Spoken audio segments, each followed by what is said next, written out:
Bonjour tout le monde! Donc aujourd'hui, on va voir comment faire de la slime. Donc la slime, c'est cette petite boue visqueuse qui est assez intéressante comme outil d'apaisement. Puis en plus, la confectionner soi-même, ça fait une belle activité à faire à la maison. Mais avant d'y aller avec la recette, je vais vous dire que l'ingrédient le plus important pour faire de la slime, c'est la persévérance. Donc la recette en tant que telle, elle prend pas beaucoup de temps, 2 à 3 minutes, mais pétrir la pâte, construire la slime, la rendre, trouver la texture, on parle d'un 20 à 30 minutes. Donc, il faut avoir du temps. Je vous conseille de mettre de la musique ou d'être avec quelqu'un avec qui vous aimez parler parce que ça prend du temps, de la persévérance, mais le résultat est vraiment agréable autant au toucher qu'à la vue. Donc, c'est une activité que je vous suggère en famille.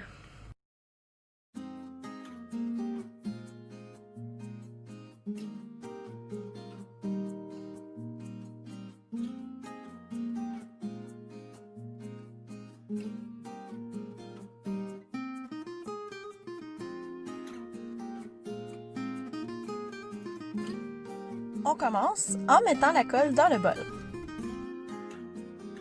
On ajoute ensuite 2 cuillères à thé de bicarbonate de soude.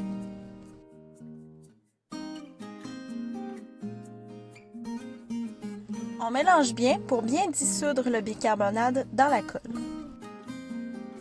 On ajoute quelques gouttes de colorant.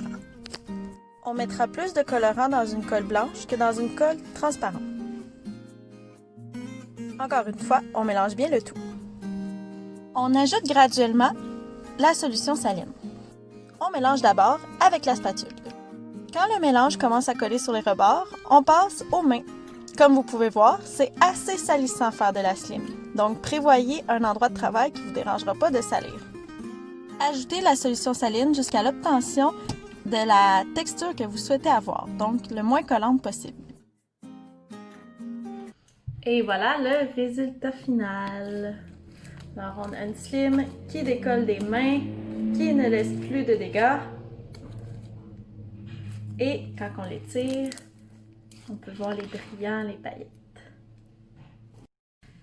Donc j'espère que vous avez apprécié la vidéo, j'espère que vous allez vous amuser en famille. Voici quelques trucs pour vous aider. D'abord, sachez qu'il ne faut pas mettre trop de solution saline, sinon on va gâcher notre slime. C'est la seule erreur que j'ai pu faire, en mettre trop, que j'ai pas pu rattraper. Mieux vaut en mettre moins et pétrir plus longtemps qu'en mettre trop, être trop pressé, parce que ça c'est dur à rattraper. Deuxième conseil de pro. Donc, pour ne pas gaspiller le restant de slime qui reste dans votre bol, voici ce que vous pouvez faire. Vous pouvez rajouter de la mousse à raser.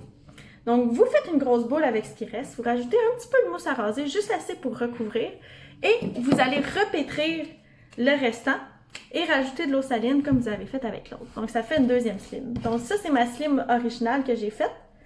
Puis ça, c'était les restants que j'ai réussi à prendre dans mon bol, qui étaient restés collés sur les parois, que j'ai fait avec de la mousse. Donc, ça nous fait une deuxième slime, pratiquement la même grosseur, mais pas besoin de rajouter de colle.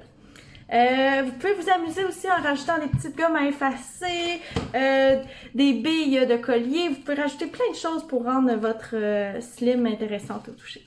Donc, envoyez-nous vos photos ou des vidéos. On a hâte de voir vos résultats.